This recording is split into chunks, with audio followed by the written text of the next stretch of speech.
मैं अपराधी जन्म का, नक्सक बरे विकार। तुम दाता दुख भंजना, मेरी करो संभाल।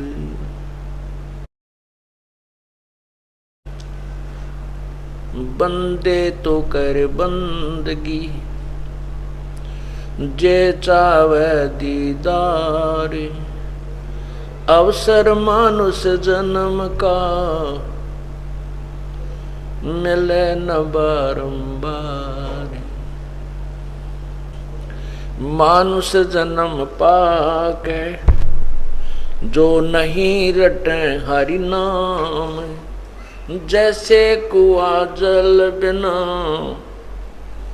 बनवाया क्या काम।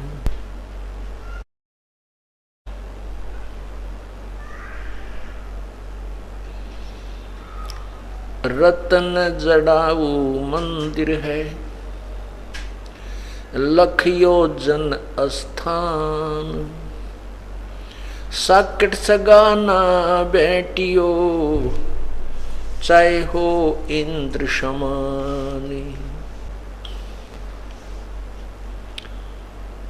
वो पृथ्वीपति चकवे गए, जिनके चक्र चलंत। रावण सरीखे कौन गिन, ऐसे गए अनंत। कबीर हरि के नाम बिना, राजा रसब होए। मिट्टी लदे कुमार के, घास न नीरे कोई। कबीर हरि के नाम बिना, ये नार कूतिया होए। गली गली भौंकत फिरे, भाई टूक न डाले कोई। बीबी पड़दे रहे थी, डोडी लगे थी बार। अब गात उगाड़े फिरती हैं, वो बन कुतिया बाजार। वो पर्दे की सुंदरी, सुनो संदेशा मोरे। अब गात उगाड़े फिरती हैं, करें सरायों सोरे। नक बेसर नक पे बनी, पैर थी हार हमेल। सुंदरी से कुतिया बनी, देख साहेब के खेल।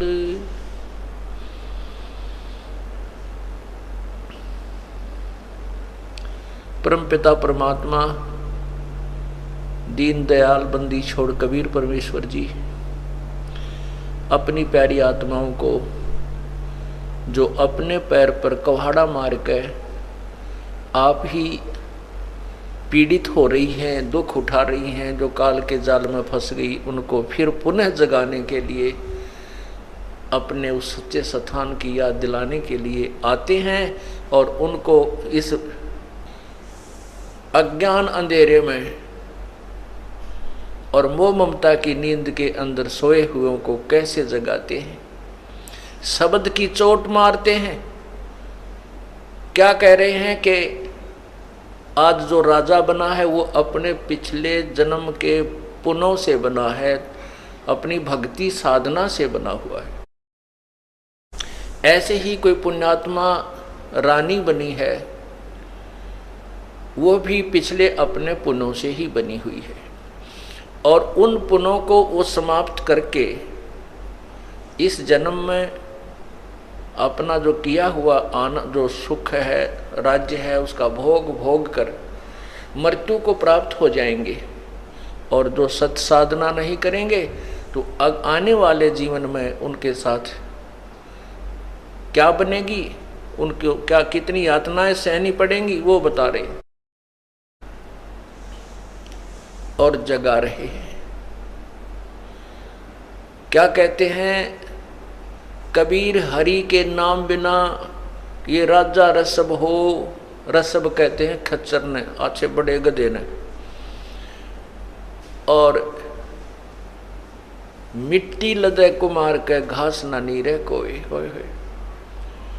वो राजा जो भगवान की भक्ति नहीं करता, ये नहीं कि सभी राजा गधे बनते हैं, नहीं, जो परमात्मा को याद नहीं करते, सत साधना नहीं करते, भक्ति भी करते हैं और यदि वो शास्त्र विरुद्ध करते तो भी व्यर्थ है।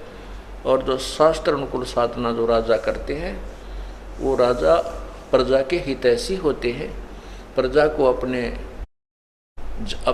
संतान की तरह पालते हैं, वो भेदभाव नहीं करते हैं, राग द्वेष नहीं करते हैं, वो कोई बकवाद नहीं करते। जैसे राजा अम्बरीश थे, राजा अम्बरीश ने उस समय भक्ति की, अगले जन्म में फिर वो राजा जनक बने, राजा जनक के बाद वो अपने पुण्यों को समाप्त करके फिर नानक जी बने। और यदि नानक जी को परमात्मा नहीं मिलते, सत्साधना नहीं मिलती, तो और भी ना जाने किस जोनी में उनको जाना पड़ जाता। और जो राजा भक्ति नहीं करते वो सीधे ही पशु जोनी में गधे बनते हैं। जैसे स्वर्ग का राजा इंद्र भी अपने समय को पूरा करके, शासन को पूरा करके, उसके बाद पहला जीवन गधे का प्राप्त करता है, उसके बाद अन्य योनियों में चला जाता है। तो उसी को परमात्मा याद दिलाते हैं कि कबीर हरि के नाम बिना वो राजा रसब हो, और माटी लदे कुमार के फिर घास ना नीरे कोई। उस राजा को जो परमात्मा की भक्ति नहीं करता था और यही माया के जोड़ने में लगा रहा, यही अपने राज्य के सुख को भोग कर चला गया, वो गधा बनेगा। और गधा बनने के बाद कुम्हार उसके साथ कैसा सलूक करता है, सारा दिन काम लेता है और शाम के समय बोरा उतार कर थैला उसकी कमर पर एक डंडा मारेगा और जंगल की तरफ भेज देता है। वहाँ उसको खाने को भी आहार नहीं देता, वो घास कहीं बाहर ही चर के आता है और सुबह फिर कान पकड़ के और चालता कर देता है। वो पुण्यात्मा जो राजा था, उसके हुक्म में सैकड़ों हजारों सैनिक रहते थे, आज परमात्मा की भक्ति के बिना वो पशु जूनी बन करके और कुम्हार के लठ खा रहा है। ये परमात्मा याद दिलाते हैं, ये भोली आत्मा तो कुछ सावधान हो, मनुष्य जीवन प्राप्त किया है आपने। ये मानुष जन्म मिलना कोई आसान बात नहीं है। ये ना जाने कितने पुण्य कर्म, कौन कौन से जन्मों के अब के शेष बचे हुए थे जिससे मानव जन्म मिलता है। और मानव जन्म में फिर ये तत्व ज्ञान मिल जाए तो फिर आपके पुण्यों की कोई गिनती नहीं है। और इसको जो व्यर्थ कर देगा उसके साथ बहुत भयंकर कहानी बनेगी, जो कि अभी बताई जा रही है। फिर कहते हैं कि वो रानी जो पुण्यात्मा पिछले पुण्य जन्मों कर्मों से, पिछले जन्मांतर के पुण्य कर्मों से अब रानी बनी है, पर्दों में रहती है, पालकियों में चलती थी, अब एयर कंडीशन और काले शीशों की कारों में चलती हैं। और वो संतों से संपर्क में नहीं आ सकी, संतों के संपर्क में नहीं आ सकी, क्योंकि वो लोग कहते थे हमारी तो खानदान की बहुएं हैं, ये नहीं जाया करती सत्संग में, हमारी इज्जत उतर जा।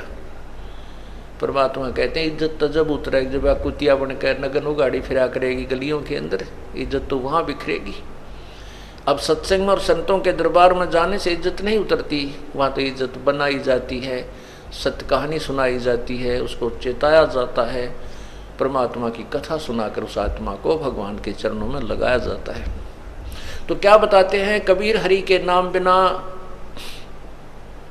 ये नार कूतिया हो और गली गली भौंकत फिरे, फिर टूक न डाले कोई। ओए होए पुण्यात्माओं, आज हमें ये बातें बेशक ना अच्छी लगती हों और चाहे हम ये भी मान बैठे हों कि नहीं हम ऐसा वैसा नहीं बनेगा, हम तो मनुष्य ही बन जाएंगे। कुछ ऐसे सिरपरे पंथ भी हैं, एक आध पंथ है वो कहता है कि मनुष्य तो मनुष्य ही बनते हैं और गधे गधे ही बनते हैं, पशु पशु ही बनते हैं। ऐसा कुछ नहीं है, वो तो भ्रमित लोग हैं, ऐसा नहीं है। ये तो 84 लाख योनियाँ जीव को भोगनी पड़ती है। ये दूसरी बात है कि एक पुण्य आत्मा के कंटिन्यूस हो सकता है 2, 4, 10, 5 मनुष्य जन्म भी हो सकते हैं यदि उसके कोई पिछले पुण्य शेष हैं तो। तो क्या बताते हैं, वो रानियां जो पर्दे में रहा करती थी, एडी से लेकर चोटी तक पर्दे डाले रखा करती थी, बुर्के पहना करती थी, और घरों में भी पर्दे लगे होते थे। पालकियां जाती थी तो भी पर्दे डाल करके उस में बैठाया जाता था। वो संतों के सत्संग से वंचित रहने के कारण अपने अनमोल मनुष्य जन्म को बर्बाद करके फिर कुतिया बन जाती है। बीबी पर्दे रहे थी, वो डोडी लगे थी बार, सामने डोडी चौकी लगती थी, उनके पुलिस पोस्ट हुआ करती थी। कोई भी व्यक्ति उनसे, या कोई भी ऐसा वैसा व्यक्ति या संत कोई भी उस राजा के महल की तरफ झांक भी नहीं सकता था। अब गात उघाड़े फिरती हैं वो बन कुतिया बाजारे,